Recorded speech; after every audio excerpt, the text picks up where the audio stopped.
everyone, and welcome to ZankCast, where we interview members of the Bay community. This time we have a blader from Malaysia, where not only they test bays, battle bays, but destroy bladers. We have BWQ for our guest today. Hi, thanks for having me. Like, I don't know, I was pointing on the wrong side. Okay, well, just a little bit of an icebreaker. Give a little bit of an introduction to yourself in case people are wondering who you are. okay. Hi, I'm Jess, also known as BWQ. I'm a very active testing blader. Most people know me for my testing. So generally, I tend to focus on competitive stuff. I tend to be active on the WBO Discord a bit more than I probably should. I answer as many questions as I can. I try and provide testing and reasoning and advice for people. I live in a region that doesn't really have much active older gen support. So aside from burst standard stuff, I tend to just do theoretical discussion testing by myself. And yeah, I've been a member of the WBO technically since 2013 because I had a member I had an account as a kid, but I was not very good at posting stuff. So when I came back to it about a year ago, I made a new account. Alrighty. Sick. So what got you into actually playing Beyblade? Okay, so as a kid, I actually basically my friends and I used to meet up at a park connected to my neighborhood, and my friend had a bunch of bays. I think this was at the time where Metal Fight was in season 2-ish. I think it was midway through, so 4D hadn't come out yet. So we got that stuff, and then I remember slowly getting into it. I didn't have much money. Our family didn't have much money, so we didn't really buy stuff. But I got a couple of bays from my friend. I got a couple with some Chinese New Year money that I got. And then one time for Christmas, one of my mom's friends got us a BB10 set. And that is still the BB10. I think you can see in the background somewhere here. That's still the BB10 that I use today. So I've had that BB10 for 10 plus years. And then ever since then, I basically kind of played with it more. And then I think after Zero G came out, so this is probably 2014, around there, Metal Fight Limited became a thing.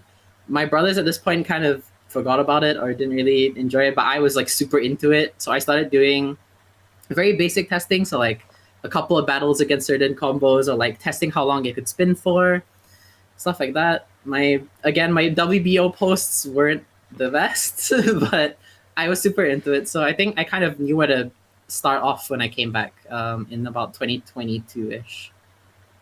No, that's good. That's good. You kind of started the same way I did. I remember was it 2010 with Metal Fusion when my friend told me, oh, there's this thing called Beyblade. I was like, oh okay.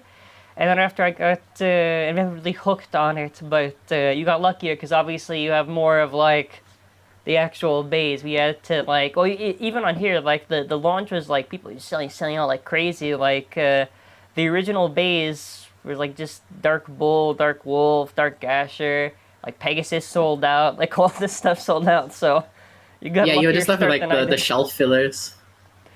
Yeah. So obviously you're in a region that supports the WBBA. Yep, and I am. Events of that nature. So I kind of wanted to ask, what are your thoughts on the WBBA for how you've either observed events or played events? And kind of tell the viewers kind of how the events are kind of ran, kind of your experience with the WBBA. Because, here in the West, aside from the WBO, which is fan run, we don't really get those actual events. You get a random one at Target. Yeah. So the WBBA feels kind of insane at first. I think for someone who previously didn't really have much experience with WBBA stuff, I grew up around the WBO. Even though I was in Asia, I grew up watching WBO related stuff. So when I first got into Burst a while ago, I kind of looked into how the WBBA did things, and I saw this whole they basically played it out to be this giant tournament circuit almost, where you have grade 4, grade 3, 2 and 1 tournaments, and you have the different degrees. And when you go to a WBBA tournament, there's like official judges in like full TAKARA, TOMY, and Beyblade like uniforms. There's like stadiums with the official stands all over, and like it's got this very like official feeling to it. Like not that WBO doesn't, but like it doesn't feel as corporate, right? So the WBBA stuff tends to feel a little bit more official and like serious for a majority. But the funny thing is, the most common kind of tournament that's like hosted the most is G4, and G4 nowadays has a lot of like attack driver only challenges, so you can literally only use attack drivers on all three of your bays. The most recent WBBA tournament I went to, I think it's basically the only main tournament that I ever like actively participated in. It was an attack driver challenge, and I got third place using Roar on Exceed plus X somehow. And it felt very interesting because a lot of them are kids, but because it's so accessible, like it's not as much of a like with the WBO, you kind of have to know Beyblades enough to kind of get into them and to go to the tournaments. But for WBBA, anyone can join. Like if you saw the poster the day before and you want to go, you can go. So there's a lot of interesting combos. Weirdly enough, I remember advising people on their combos at the tournament in person as well, because there were a lot of kids who kind of bought like Gatling Dragon and like the VS set and they just wanted to play in the tournament. So I kind of, helped them with that. So it tends to be a weird mix of like adults and kids, and it feels very like serious competition, but at the same time anyone can join. So it's a very different vibe to the WBO. But in general, the main difference I would say is like the rules. Some people aren't used to the whole like spin direction changes and the rebound rule, which is a controversial thing in itself. Yeah. Like, this combo, the burst explosion combo that I was, that kind of started me off. That whole combo was originally made with that LR, like spin direction change in mind for WBBA, because I based it off of that Roar Exceed X combo, and so I built it for WBBA play. And another blader of mine, like blader friend of mine, Yassine, or Beyblader 101, you know him. He's basically been the one who's helped me like help paint a picture of like what the WBBA events are like on the inside, because he's actually a judge and a GM for TT, like officially. So generally, my image of the WBBA is like a lot more corporate. Yeah. It's technically still a business. They're still trying to sell you stuff. Yeah. Because I don't know if you know. Sorry, it's a little bit of a ramble here. No, go for it. Go for it. To get into a G4 tournament or a G3 tournament, you have to purchase a Beyblade item that's worth a certain amount within that month, and you have to show the receipt proof. And when I went to the event, basically WBBA events have this booklet. It's a Blader passport where basically you can like collect stamps to, for all the tournaments you've been to. So to get the passport and the card, I had to buy like 3 random boosters. And I didn't have money at the time, so my dad had to buy my birthday present early for me to afford the Blader passport, basically, which was pretty funny. So yeah, the WBBA is definitely like more business oriented, obviously, but it is, I would argue, very similar vibe. It's just the people there have varying degrees of like knowledge with Beyblade, so it's a bit more casual feeling at the end of the day, I think. Yeah, I didn't realize about the entry to the G4 and to the events. I mean, I guess it makes sense, but I was like, damn, that really is like they want the money good. Yeah, like if I enter a tournament this month and I bought something, my receipt is valid for a month. After that, I have to buy something new to enter the next tournament. So I have to buy stuff constantly, even if I have everything. Yeah, fair enough. Wow. No, that threw me off. I was like, wow, damn. I guess that makes sense. What was I going to say? Okay, I was going to talk about the idea of judging, because I also know that for WBBA events, the judges are a lot more strict, and I don't know if you run into like the same kind of stuff, or have seen at least, where it's kind of like there's like a match and like player on the left is contesting, judge, actually, I touched the sidewall, that type of stuff. Yeah, so For me, I find that the judging in the match is pretty strict. Like, they tend to play a very, like, the judges' call is the final call. You can contest, but they obviously make the decision at the end of the day. You can try and convince them, but if they are very convinced that they saw what they saw, you aren't changing their minds. Right. But an interesting thing is sometimes stuff slips past. Yeah. I found out. So basically, I got the Exceed X that I used on Roar in a lot, like used, right? The judge inspected my Beyblades, was like, "Oh, interesting choice. I don't see anyone use X chip." Didn't realize that the X chip was free spinning because the person I bought it from actually like cut the chip so that it could free spin. Oh my god. So the judge didn't notice I accidentally used an illegal bay, and at the time I had no clue it was illegal. And I find that funny that that's the bay that basically kind of started it all as well. I accidentally got third place with an illegal bay. But during the match, the judges' calls are like super strict. Like they are staring at it intently. They're super strict about it. But they do tend to be more lenient towards kids, obviously. I mean, at the end of the day, they're not going to... That's the other funny thing, by the way. Because there's so many kids, it was like one round I would go against like a 32-year-old man with like a giant suitcase full of bays. And then the next match, I go against like 6-year-old Timmy with like 3 bays and his mom is like supporting him in the back. Yeah, so it feels very odd. Like it's a very mixed feeling to win, I think, because it feels kind of weird bullying like 6-year-olds in a tournament. Hey, listen, it's the game's the game, right? You know, if they work up, it's not my fault if I have to beat them. But I actually find it interesting that there are some like parents who are super into it and they participate alongside their kids, and they come in with like a suitcase full of stuff. Like there was one guy, I think he had like 2 suitcases full, and 1 suitcase was just launchers and grips. And he went there with his kid, and the 2 of them faced off, and he bullied his kid. So the parents get equally as into it here sometimes. I think Malaysia has a very open toy culture overall. There are a lot of people that are collectors that play with things. So it's not really as weird. Like I think I've mentioned it before, there's a huge third-party scene as well. There's like full third-party leagues, and they're basically more active than TAKARA TOMY are at the moment, especially with Beyblade X. Like they're weekly, like non-stop. Yeah, so I wanted to touch on the judges thing too, because I feel like part of the reason why we kind of run into a lot of issues here is that a lot of people like just don't want to say that they lost the round.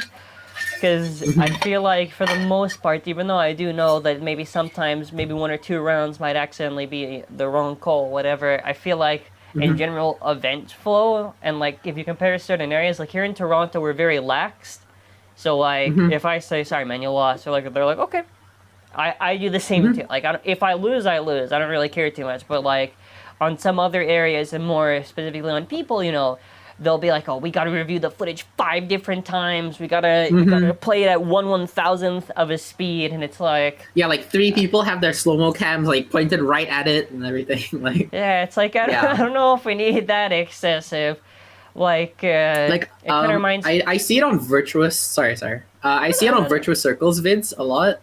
I see like 2-3 people with slow-mo cams, and they do like full on like 2 or 3 minutes of just going over it over and over to like make sure they pick the right like winner. It's nuts. It reminds me a bit of like soccer, when you have the video assistant referee, when they have like the camera there, and then after they're looking and they see, and then they make the call.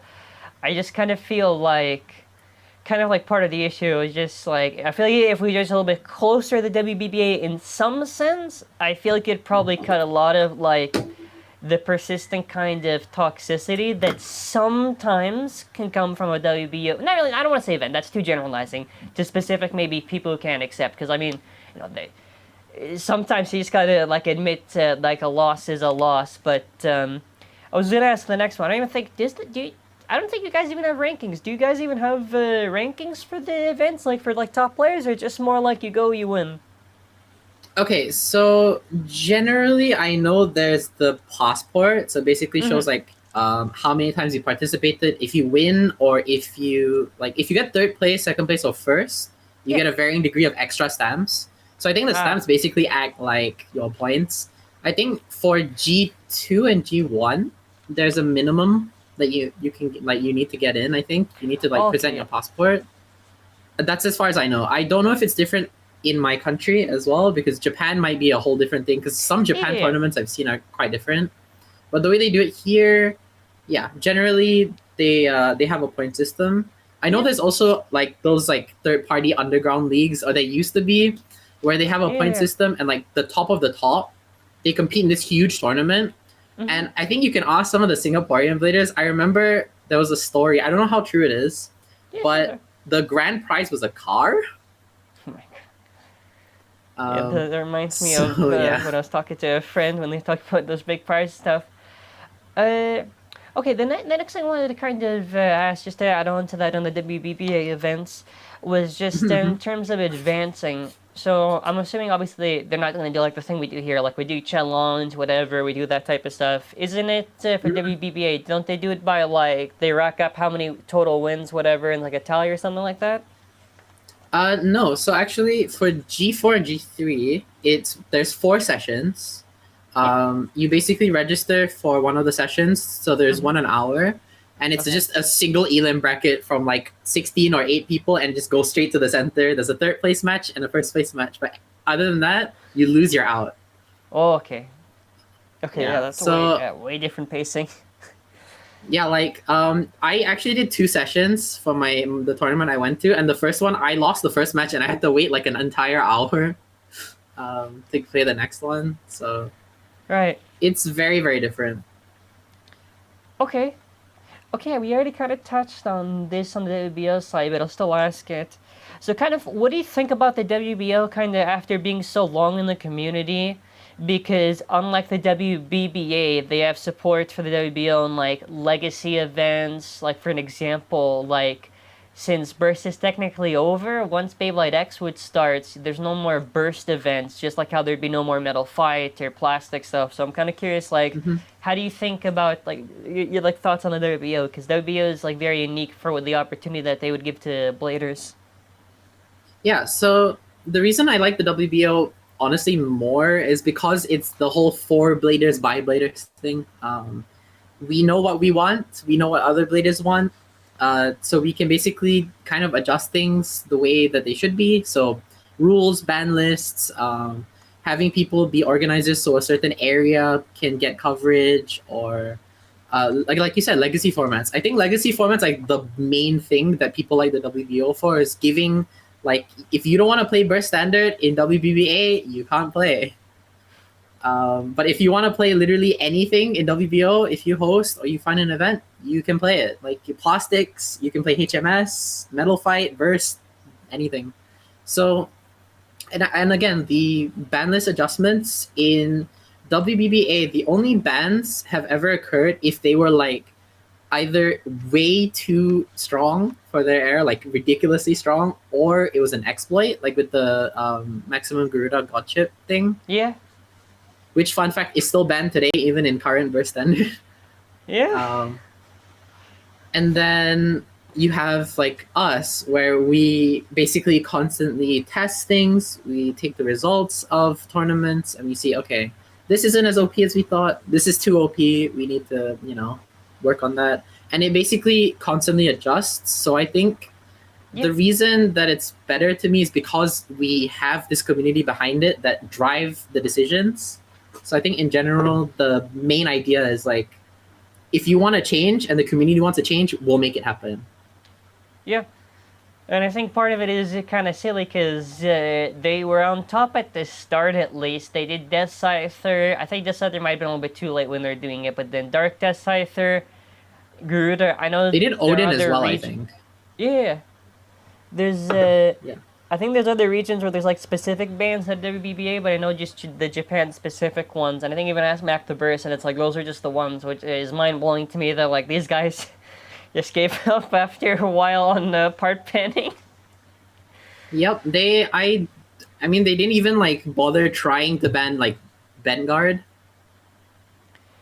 So. Yeah, there's a lot of stuff that you would think they would probably touch on, and part of that then after becomes, well, if the WBBA didn't touch it for like legality or making it illegal, it's kind of like, well, we usually base off the WBBA for our ruling.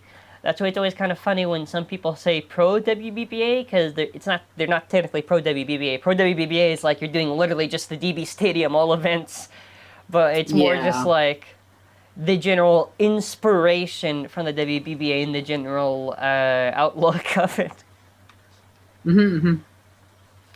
Okay, oh no, yeah, we just covered the legacy thing. Oh yeah, true. All right, well the next one, okay, so you've mostly done, I would say, burst, right? That's your most experience with Beyblade, right? In terms of formal testing, yeah. Though I currently am doing a lot of metal fight. So Yeah. So at least in terms of your perspective on Beyblade Burst from however long you're able to play it, kind of what are your thoughts on Beyblade Burst in the sense like, what are some things you think they did well in terms of like the system, that type of stuff? What are some things you think they didn't do well? I'm curious because it's always good to try to reflect on like the previous generation since we're going to be hitting X pretty soon. So the two main things I liked about Burst was they did innovate a lot with gimmicks, especially starting from God Layer onwards. Like God Layer, we got some basic stuff. We kind of got the reintroduction of like spin stealing and all of that. But as I think Cho-Z onwards, we got some stuff that was only possible in Burst, specifically with like Buster Excalibur, things like that, where like the systems prior wouldn't have let that happen. So a lot of the gimmicks and ideas have been really cool, especially considering there was like 7 seasons of Burst. So yeah, they had quite a lot of ideas. I mean, some of them didn't work, but like I still appreciate the idea behind it.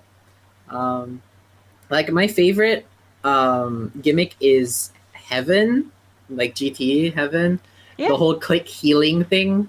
Even if it doesn't work really, it's a really cool idea, and I like that they kind of, because Burst is a really gimmicky series in general, like I think that's fair to say, right? Like the whole thing is each part revolves around the gimmick. So a lot of the time the gimmicks that they do are really well done, and I like that some parts synergize well with others for these gimmicks.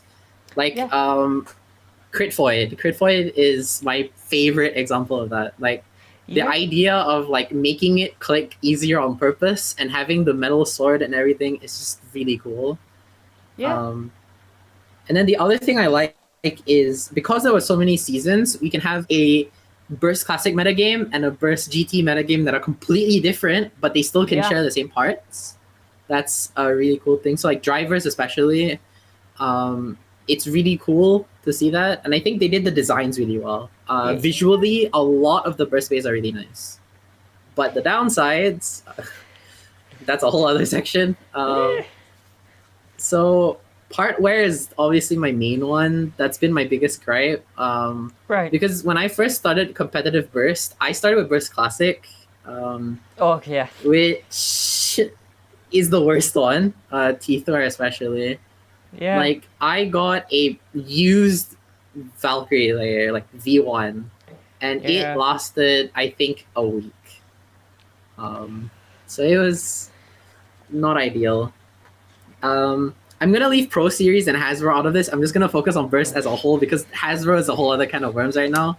But the other thing that I didn't like about Burst is I think the most commonly shared thing is that like really strong power creep. We've gotten to the point with Burst, like endgame Burst with BU and DB is like it's gotten ridiculous with the weight, the size, and everything. It's just gotten to a point where like maybe it's a bit overdone. Like I appreciate DB and BU, but like it's a bit much sometimes. Especially like when you go and look at the older formats and then come back to it, you really notice like holy crap, that's like a big difference. That's the main gripe that I had, because I understand that like having 7 seasons you would have power creep, but I think the long-term plan of having 7 seasons was an issue. I think it's a bit over, or like it was inevitable, but I think it should have been planned better, because like competitively, Yeah. there's a reason GT is better than DB and BU in my opinion, for example. Yeah. All right. Touch on some of the points. The gimmicks. Yes, I would definitely agree that that's probably where burst shines the most, and I think that's why Beyblade X gets a lot of complaints because people see 50 different gimmicks and like forget like even in Metal Fight, like we didn't have the bound on every single thing. Like I think it was only really late game 4D in some spin tracks where it was like a mode change or whatever. But I do Mm-hmm. definitely think Burst they really explored the plastic side and trying to experiment with the types of gimmicks. It's funny because actually that's Mm-hmm. posted my video for today at the time of this recording. That's what I was supposed to Oh, do later nice. today, so just get on top of it. I was like, oh, yeah, true. I think there are a lot of stuff too that are refined that I really enjoy that Burst did. Like I like the electric drivers like Ignition and Hybrid. I feel like those are really Same. good refined concepts. And even too, it's interesting is that I think part of it's even thanks to Hasbro because Hasbro did the remote control driver that was electric. And like Mm-hmm. if you look at Hybrid or Ignition, it's like a similar idea. So part of it, I do think Hasbro probably did cook on some ideas and like TT kind of refined. I mean, you even see that with X on like the stadium. But yeah, I think for the most part, yeah, gimmicks I would say were pretty good. In terms of the other side on power creep, that's something I feel Beyblade has always struggled with since like part of Metal Fight. And it's very Mm-hmm. hard, I think, for them to try to design it with them thinking of balancing because Yeah. eventually you have to add more and more stuff to it. Like, well, for most well, I mean, if you do like pre real Pegasus to like Galaxy or Storm, the original Pegasus is probably still better. But Mm-hmm. they still had the issue where it's like you eventually have to keep doing more and more. It's got to be heavier. It's got to have more stuff because marketing. And then after it's like, okay, yeah, this does get pretty tough. In Burst, I felt like maybe they just weren't too confident because the first two, the original, it doesn't even have a name. The manga slash the single layers to dual layers, Yeah. that's more or less kind of like the same ballpark for what they have. And then after you go a Mm-hmm. little bit more up on God, and then after they always go up in increments. I think because Mm-hmm. what I like that they did in DB slash BU is that it's the same thing. They don't go Yeah. like some entirely new system because then after that's even worse. And power creep is very, very bad to me because Mm-hmm. the only benefit is maybe post you can do like the idea of like a legacy format, but what gets difficult is that someone got to realize too that there are some eras of burst that you cannot try to make a legacy out of. And to give context to the viewer, for the WBO legacy format is like that specific layer series, but maybe some newer drivers or parts are allowed. But there are some eras like the God era is pretty miserable. Like the Mm-hmm. entire second half of God is very miserable. Chozetsu is like going like that back down. GT, which you just touched on, I do 100% agree because the reason why GT works is that, and why other ones fail, is that when they're developing a layer series, it's the idea of how many things are viable. So, like for an example, for GT, like there's like so many. You did a thread on this. There's so many stuff in GT that are viable just on like the layers alone, right? Yeah. There's like I think 6 layers for attack. If you want stamina, there's like at least 3, 4, which you can't say nowadays with burst standard. So it's a very different experience.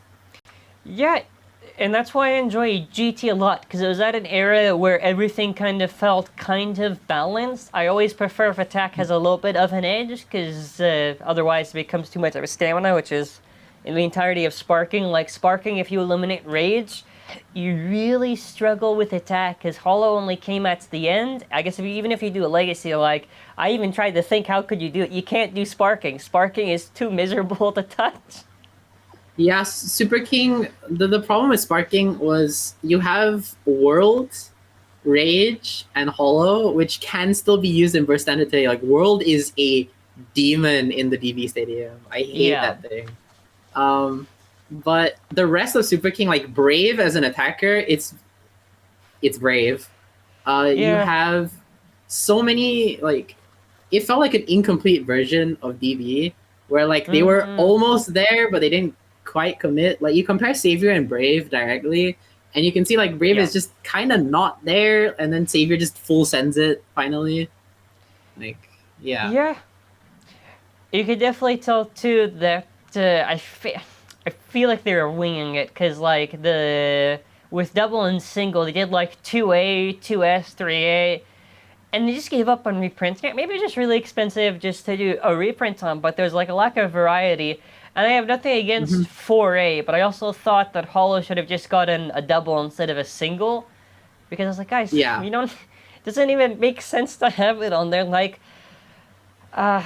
they could. I don't even know what they could throw it on. I would be okay if they left the 4A on Achilles, because 4A is technically, you could argue, like balance or whatever. It's one side or the other, but yeah, I think, and you touched on this, when you get to DB and BU, more of the issue, if you count everything that's in it, BDR or whatever, the issue is that it becomes too stamina reliant, and even then, it has kind of the Chizetsu problem, but it's still, I still have like GT, I still kind of enjoy normal standard, and then after like the rest, because like you can't really do Cyclone in the standard, you can't, because it has the Cho-Z problem where you'll have one where it's kind of here, like Crash Ragnarok's kind of here. Then you have like Winning Valkyrie, which is all the way up there, and then after suddenly like Crash Ragnarok doesn't look so good. Yeah, and I think that's the issue with current burst standard, where if you want stamina, you just have wind and dynamite plus F. Yeah. And like if you want to pick something, it has to be able to beat those. If it doesn't beat those, it's not viable. And that's literally it. Like it just revolves around those. You have so many wasted like blades that I've tried to make good, and I can only make like decent. Yeah, that happened to me with what's it name? Greatest Raphael. I tried to make it useful, but the issue is that the layer's weight does not work because it's too light. I think it would be probably like the sparking ballpark. You could probably have it where it could work a lot better in there. It's too powerful in GT, and for sure. I think sparking it could probably work. And it's too bad in DB. Like you have to like kill off so many things just to make it work, and that's where we're gonna get into the main topic, which I have to throw in the title in every one of these, is Beyblade X. So, I want to ask, which out of the 4 main ones, or I can throw Cobalt Drake, the 5 ones that we have so far, which one is your number 1? Now, you gotta answer carefully. Oof. Okay, so most of them, from what I've seen so far, I am the most impressed with the Archer one. What's the name again? Wizard Arrow. Wizard Arrow, right. It might just be my bias because it's like Sagittario again, but basically like I really like the design. I really think that they're trying to look at the actual contact points and make it work.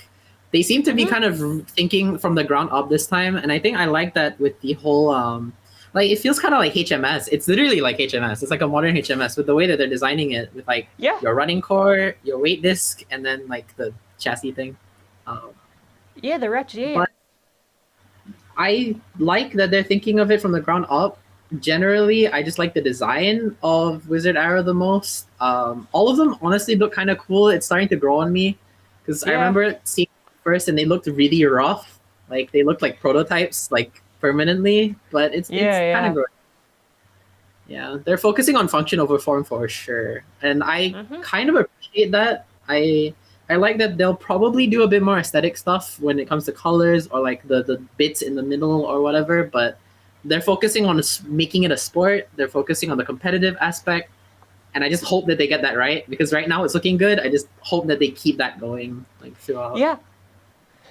And I think something else that's really beneficial to this system too is that, at least on some of the designs, it definitely feels like it looks a little bit more aggro than like your typical Metal Fight design. Like if you compare Drawn, I don't like that name still, but Drawn Sword to like a Pegasus, like I feel like they kind of have a little bit in the sense kind of like HMS, kind of like burst kind of shaped contacts in the sense like they're a little bit more aggressive, and I like that too because like I want them to hit each other a lot.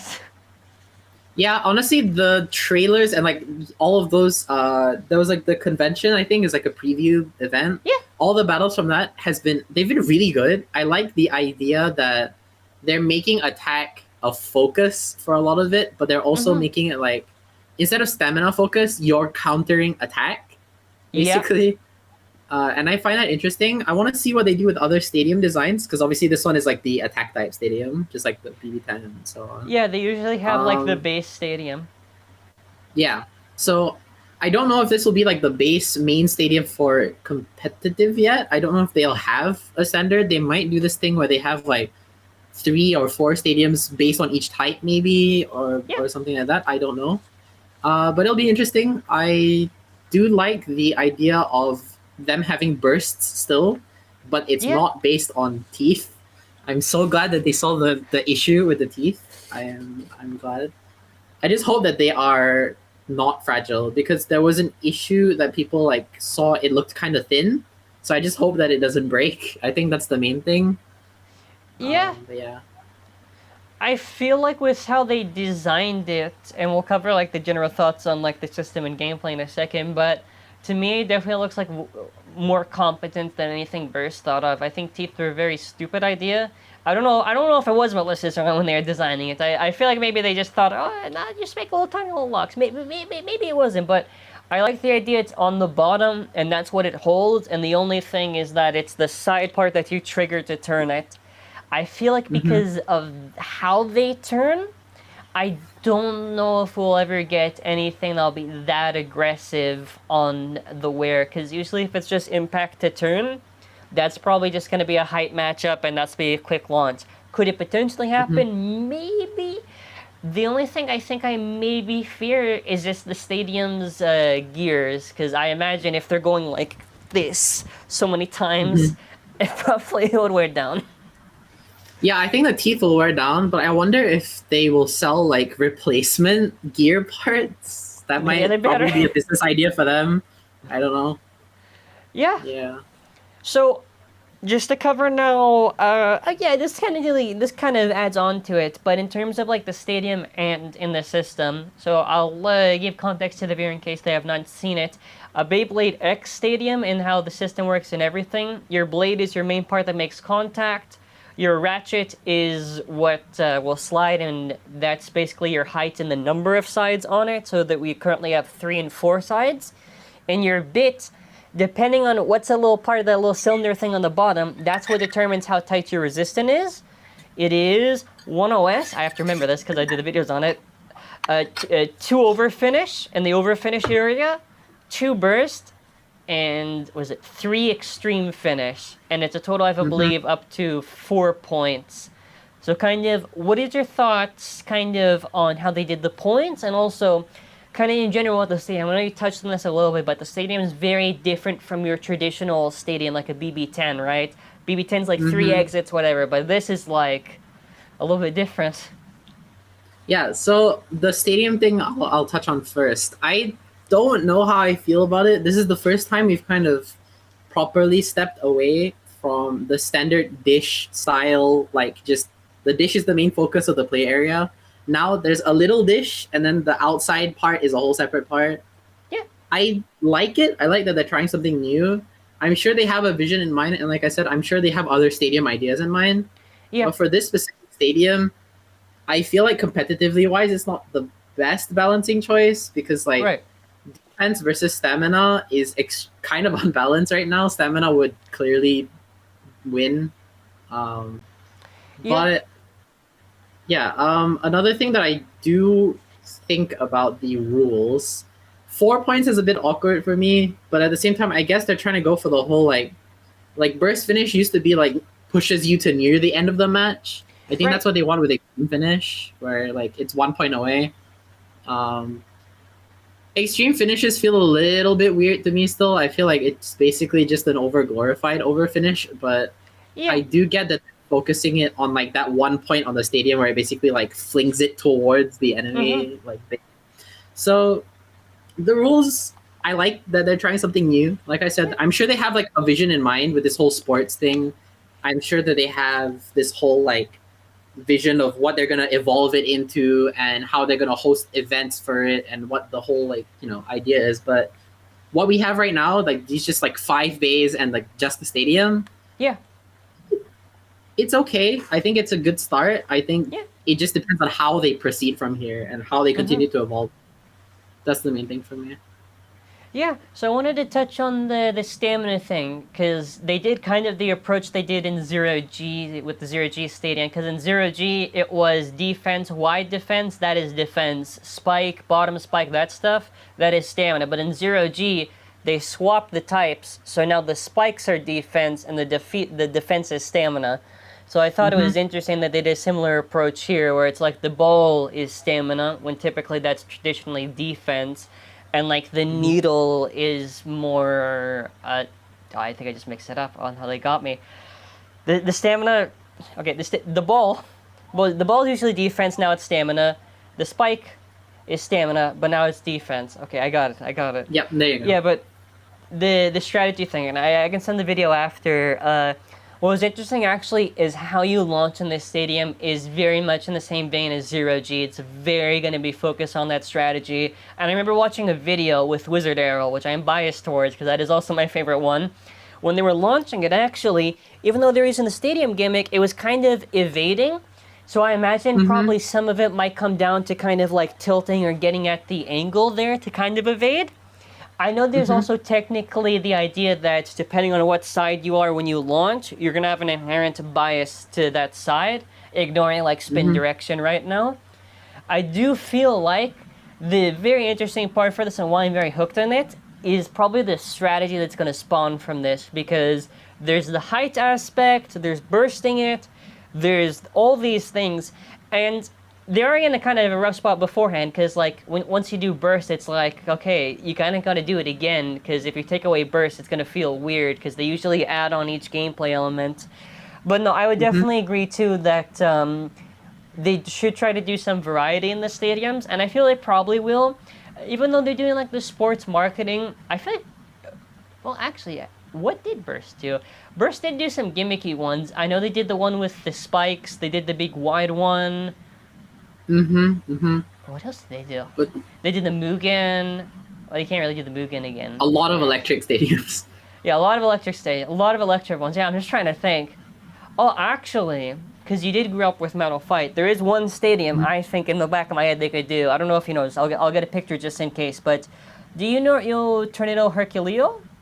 Of course, yeah, the classic stadium, yeah. The extreme stadium when you go like that. So if they do that, that's a good one they should definitely try to do. The funny thing about that stadium, by the way, is that they used it for the World Championship, like semifinals or finals. That was funny to me because it's TAKARA TOMY using an electric stadium in the finals section of their World Championship. So I'm sure they'll do something like that. I actually kind of hope for that. I kind of hope for the idea of like we have different strategies for different stadiums. Yeah. And like different rounds use different stadiums. I like that. I think that's a really cool idea because that also forces like different metas for different stadiums. So there's not going to be one set like this is the only deck that you can use. Like every stadium has its own like, you know, meta. So the thing about the Beyblade X design that I'm a little bit worried about is how they're gonna handle opposite spin, assuming they do. I assume they're gonna cover like there's probably gonna be a white dragon that's left spin. But I just hope that they handle opposite spin well this time. It doesn't seem like there's going to be too much LAD focus, but I know LAD will come into the picture at some point. Yeah. And I also know that left spin attack is gonna come in, so I want to see how they handle that mainly. Yeah, even I tried to do a video on it. I gave up. I was like very hard to think. Like attack, it's easy to talk about. I think what's interesting is the heights of the bays are very different from your traditional bays. Usually bays are compact like this, but they're kind of like a little taller, like probably, I don't know, something like this. And I think maybe part of that could be factoring in for the future of opposite spin, because I can't even imagine if they're really tall trying to equalize, you get too much of it. I think equalization is always a very scary thing. And I don't know if I'm going to have like a smoldering hot take, but one thing I did not like in Burst was the amount of lefts that we had. I feel like we got a little too much, because you had like Drain Fafnir, you had Orc Bahamut, and I like the motifs. I like Fafnir, I like Bahamut, I like these, but I feel like you should always try to limit it. Like Metal Fighter was El Drago. Okay, that was mainly just attack. El Drago again, that was really just equalizing. Eldriver Destroy you never use. Perseus. You don't really use Guardian. Yeah, Perseus, Varieris. Yeah. And It was literally just Eldrago and those two, basically. Like, yeah, and well, actually, technically, anything in 0G with Dark Knight, but that's kind of... Okay, true. But technically, like, Dark Knight was the only the left main spin. ones, yeah. Yeah. I think they're just trying to limit as much as possible. Like, I feel like, because also when you do too many left spin, it doesn't feel as special, because usually in the market, they always try to do, it's like, oh, this goes the other way. And then after, if you do too much, I don't want them to probably do that. I can imagine they probably have a good idea, because they probably have seen how it went, because I'm sure if anyone watches how the meta has developed from, like, Sparking onwards, and if you see WBBA events, like, no one wants to watch events of, like, the D-Base Stadium, where it's a drift, and then after bearing, drift, bearing, like, it's very boring. So actually, part of what I was also going to add on, because remember you were covering this on the gameplay side and also the points, I feel like they even designed the extreme thing too, because on the entertainment side, because I feel like, and it's not to say that these are bad per se, but I feel like with the X gameplay, you get the benefit of the Metal Fights battles, but more kind of like on this, like that speed and everything. And if someone's watching this, like if this was like a big event, like the Masters tournament they want to do, like I feel like that'd be more entertaining to probably see than like a burst event. Yeah, I agree. I can tell that they're going for like that esports stadium filled, everyone cheering on and getting hype kind of vibe.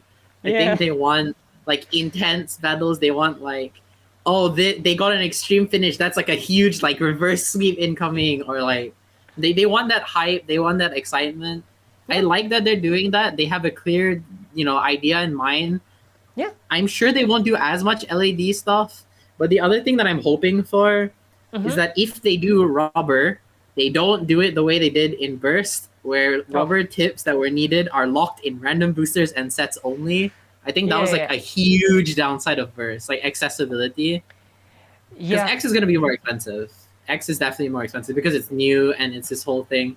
But I hope that with the way that they're doing it now, yeah, exactly. But I hope that like the parts that they make are designed for longevity or designed to like be accessible, because they want everyone to be able to compete, right? Yeah.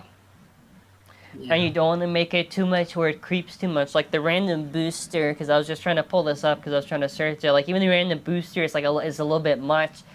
So I definitely do think, I think Burst definitely did this better than Metal Fight, which the idea of reproductions. Like usually if you go from start to finish on Burst, they usually gave a lot of life to a lot of older stuff and a lot of chances. Not all the time, but I imagine part of that could be probably for the layer-wise, like the limit break stuff, okay, I can understand that, because that's probably very expensive to put in a random booster, but like... Oh yeah, 100%.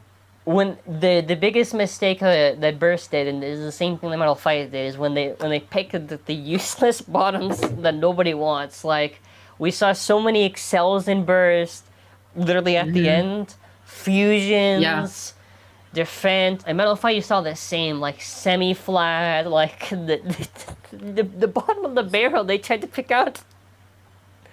Yeah, like, if you want competitive parts, there would be, like, one in, like if you look at the drivers, like, besides the prize, like, usually the prize driver is, like, the one you want. That's why the Cosmo Valkyrie one was so good, because there was, like, 2 quick dashes and an extreme dash. But, like, most of the time, it's garbage. Like, you have the Chain Kerbeus one, where you can get Chain Ragnarok with Excel Dash. Oh my god, I forgot, yeah.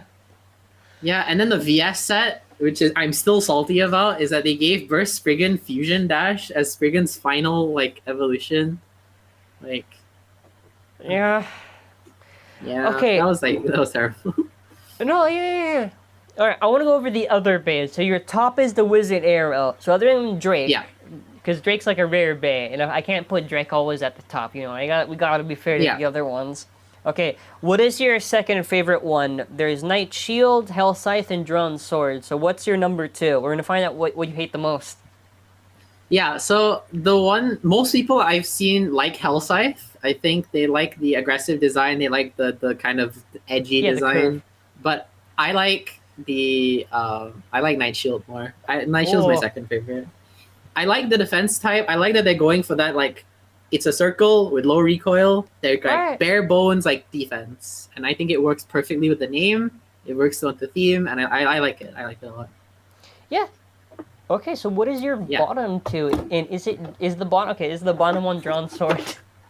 Yes, Yeah. I think that comes as a surprise to no one. I Right? think most people don't like drawn sword as much. I don't know if it's because everyone's burnt out on the blue attack type protagonist thing Right. or what. But I think it just might just be. Sorry, go for it. Sorry. no, go on. No. It was the latency thing, because when you say something accidentally, it only comes like a few seconds after. Oh, yeah, okay. Yeah, so I think the main issue with the whole drawn sword thing is that it's exactly the same as what we've seen with Valkyrie with Pegasus, right? With this Right. whole three-sided blue attack type protagonist who probably has plot armor and is probably OP. But I also find that out of all of the designs, it's the most boring, and I don't mean it in the sense that it's basic, because they are all pretty basic, but I think to me it just doesn't stand out as much, especially with like Wizard Arrow just looks sick. It looks cool, and like the gimmick is cool, but like Drawn Sword is just like your bare basic, like it goes fast, it attacks. There's no like interesting thing about it. It's just a dragon, and like there's no like cool design cues that they took from. There's no like yeah. It's just overdone in my opinion a little bit. Yeah, I think that makes sense. Yeah, I feel like also the issues that they're trying to find their style. If you compare something to Metal Fight, I think most of the Metal Fight stuff, not Aquario. Sorry, I gotta throw in the Aquario. I hate Aquario's Metal Fight design. That Facebook like it's just a fist that does this. Dude, the clear wheel is so good, and the face bolt lets it down so bad. Yeah. I think the issue is that they're trying to find the art style.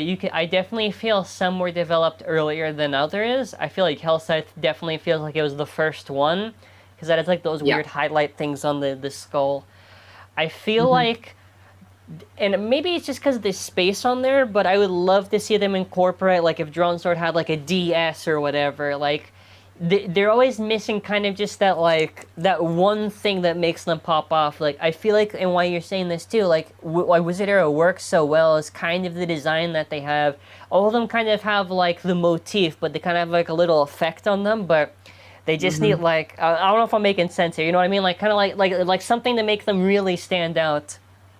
No, yeah, absolutely. Like it just makes it feel complete almost. Like Wizard Arrow, you look at it and go, yeah, that makes sense. That looks exactly like, everything makes sense. And then you look at Drawn Sword, it's like, it's a dragon head. And that's it. It's just a dragon. And plus, too, and I agree to a certain extent, I think they look fine, because like, kind of like they're the basic ones, but I do wish they had stickers on it, because not to the burst extent, not like Brave Valkyrie, or like, I don't like when it's like overcompensating on the thing, when they do all these random, like the MCU lines, whatever, and they do over detail, but like, just like simple, like, for an example, I don't know if you've seen too much of the Plastic Gen stuff, but you'll see like on Max's Bay for Drasil, be like Max, or whatever, or like Dragoon GT, like, that type of design aspect I really like a lot, because it feels like the identity of the Bay on there. It doesn't feel like too kind of like naked, like it's okay, right? Like it's okay, but I definitely, damn, I actually hate Night Shield the most. Actually, I don't know if I'm in the minority. I think it's just I don't like green. That's fair. I mean, they at least picked a decent shade of green, but I think they went for the traditional, like, green is attack, green is defense, sorry. Green is defense, blue is attack, yellow is stamina, so. I think it's the 3-on-3 set, but I'm biased to this color. It's the red Night Shield. Now, if it was that one, okay, that's a little bit different, but I can't be picky on all of them. Okay, so now I want to say, if Drake came in green, would you hate it? Oh, I can't. The thing, actually, I like the green Wizard Arrow. I think it's not just the green. I think it's also what else they have is like the secondary. Because like Wizard Arrow has like the kind of like the pinkish red on like the eyes. So that I like. I think it's what complementary colors that they have on it. Like how they balance it. Yeah, but if it was... I probably wouldn't like it. Yeah, I probably wouldn't like it. Yeah, see, that's the thing. I feel like a lot of people like Drake purely because it's a rare bay and it looks cool with like the unique palette. Like the metal wheel is painted, and that's the only one that's painted so far. It looks cool, so like I think that's why. And plus two, it appeals to the kind of the older gen fans because they have that design aspect, and kind of Burst did this, but like the heads on it, so it's kind of nostalgic in a way when they have it like that. But I feel like we covered like a good amount here, so I want to leave it to you. So if you want to plug anything at all, channel, whatever, the floor is yours to go ahead and plug. All right. My everything is basically BWQ for Discord. You'll see me on the WBO Discord a lot. I'm on the forums. You'll probably just see me posting like giant testing spreadsheets or combo lists. I'm Blade Wielding Queen on Instagram and on YouTube. I also have Bay Wielding Queen. I'll pass you all the stuff so you can like throw screenshots if you want. And yeah, I'm most active on the Discord. If you want to come and talk to me, you want to ask questions, you want to just discuss stuff, I'm there like way more than I need to be. So yeah, just message me there. And yeah, thanks for having me. For any fans of the Blading Wielding Queen, are there anything you have plans for this year, Beyblade X, any type of that stuff you want to announce, or just go with the flow? Interesting thing is I'm actually focusing on legacy formats first. I'm getting like a lot of plastic gen stuff. I'm making plastic gen videos soon. I'm making a lot of metal fight stuff. I have a tournament in July. I'm flying to Singapore for a metal fight limited tournament, and I'm going to be facing Beyblader 101 and Think. So that's going to be interesting. Yeah, Think is coming down to Singapore. Yeah. Whoa. So I'm gonna fight him. That's gonna be fun. So that video will be a whole thing. Besides that, I mainly aim to get into Beyblade X like near the end of the year. Mainly looking so I can afford it, but I will try to be there from like the start this time. Okay. I will make sure to link everything in the description, and you, the viewer that is watching, make sure to check out the description. But that's going to be it for now. So I want to say thank you all for watching. Have a great day, and bye.